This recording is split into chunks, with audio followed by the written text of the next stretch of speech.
मु अबकारी निरीक्षक पारादीप रेंज मोर टीम सहित श्री आमर कमिशनर श्री नरसिंह भोल एवं सुपरटेंडेंट श्री दिलीप कुमार पलई निर्देश क्रमे आमर टीम विगत 5 दिन है खबर रखीलु जे एठारे कौन डुप्लिकेट मद तैयारी होउची सेति आम 5 दिन पर्यंत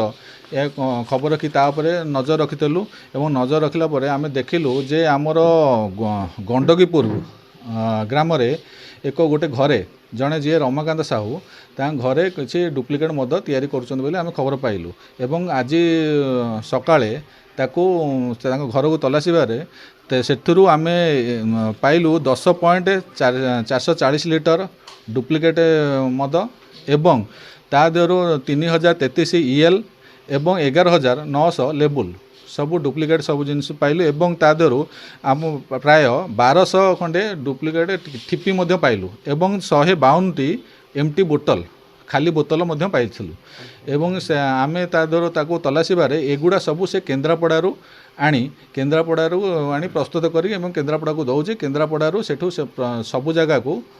चालाण करा जाउची एवं आमे ताकू पचारिबारो यार मुख्य आसामी तांकर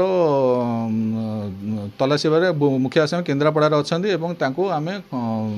खबर पाई आमे तांको भीतर अनुसंधान जारी रखिछु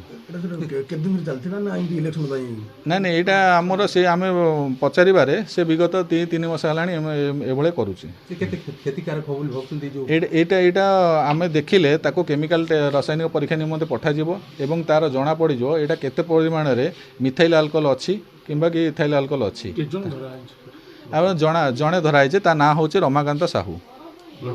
गंडकीपुर मुख्य आसामी को आम धरिया चल